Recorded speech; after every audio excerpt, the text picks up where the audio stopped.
Bismillahirrahmanirrahim. Balik lagi bersama saya Krisna Indah Muhammad. Hari ini saya tidak akan memberikan resep masakan. Hari ini saya akan sedikit sharing tentang cake emulsifier. Karena ada yang bertanya, apa sih SP itu? Jadi saya jadi kepikiran, oh iya, coba kita share aja sedikit tentang cake emulsifier. Apa itu cake emulsifier? Cake emulsifier itu adalah, kalau dari bahasa berarti kan pengemulsi kue. Fungsinya dia mengemulsi kue. Jadi maksudnya mengemulsi itu adalah dia menyatukan bahan-bahan kue. Bahan-bahan kue itu kan ada yang terdiri dari bahan dasarnya itu minyak seperti mentega atau yang kental-kental seperti telur. Kemudian ada juga yang bahan dasarnya air seperti susu.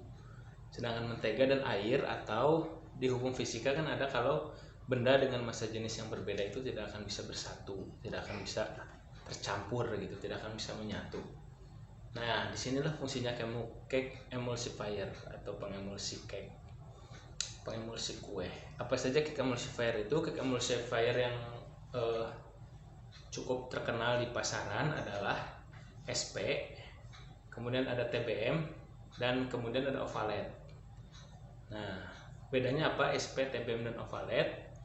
Kalau SP itu biasanya untuk bahan-bahan kue atau adonan-adonan yang dibutuhkan untuk bervolume mengembang, atau kue-kue yang kering nantinya seperti bolu, cake.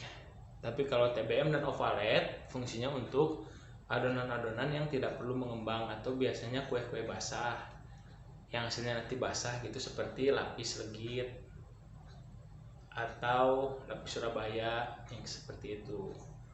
Nah, balik lagi ke cake emulsifier tadi. Jadi cake emulsifier ini fungsinya apa? Salah satu bahan yang sangat penting dalam proses memasak atau membuat kue. Jadi jangan di skip gitu, kalau bisa jangan di skip, jadi harus ada lah gitu.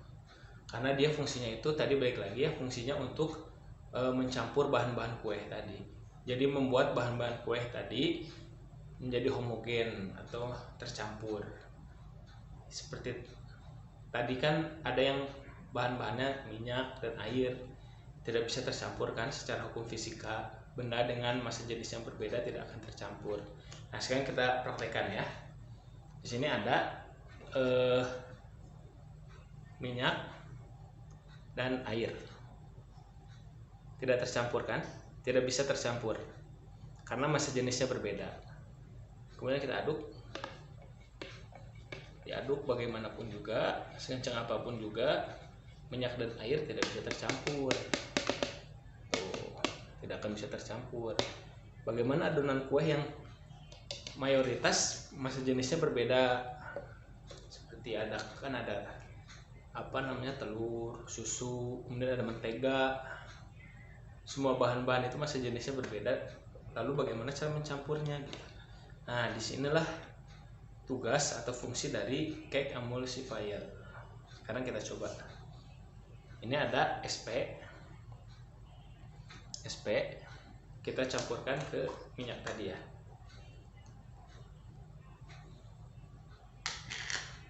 SP-nya kita ambil sedikit aja.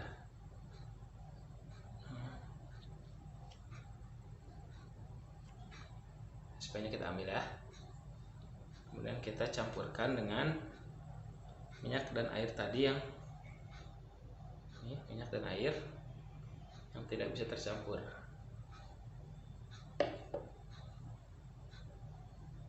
Tuh, kayaknya enakan ini ya, pakai apa ya?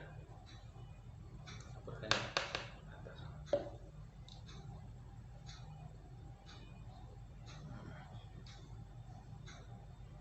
Nah, begini aja nih.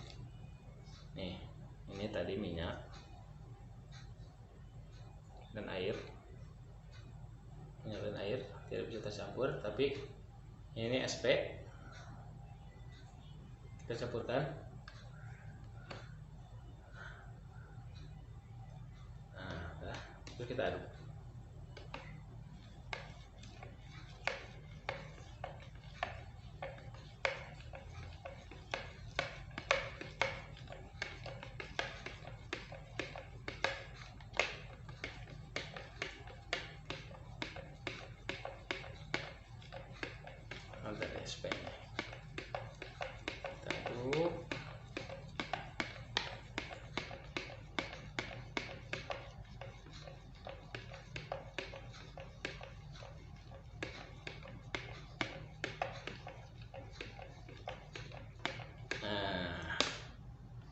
tercampur kan? Padahal minyak dan air itu tidak bisa tercampur karena masih jenisnya berbeda. Tapi dengan menggunakan SP, dengan menggunakan cake emulsifier, dua bahan tadi bisa tercampur. Itulah fungsi dari cake emulsifier, untuk mencampur bahan-bahan kue yang jelas-jelas masih jenisnya berbeda. Terdiri cake emulsifier terdiri dari SP, TBM, dan ovalet tadi. Bedanya apa? Kalau SP itu yang tadi udah dijelasin, SP itu fungsi untuk kue-kue yang adonannya butuh bervolume atau kering lah, kue-kue kering seperti bolu, cake. Kalau TBM dan ovalet itu untuk kue-kue yang basah atau yang tidak perlu bervolume gitu, yang padat, seperti lapis dan lapis legit, lapis Surabaya gitu. Nah, tapi TBM dan ovalet itu kan sama sebenarnya. Bedanya kalau ovalet itu dia campurannya ada dari lemak hewani. Makanya kalau pakai ovalet pastikan di bungkusnya, di labelnya itu sudah terdapat label halal. Kalau beli ovalet pastikan di bungkusnya itu sudah ada label halalnya gitu, sudah ada logo halal. Baiklah, sekian sedikit sharing dari saya, sedikit sharing informasi dari saya. Kita sama-sama masih belajar. Mudah-mudahan informasi tadi bermanfaat. Terima kasih buat yang sudah menonton. Assalamualaikum warahmatullahi wabarakatuh.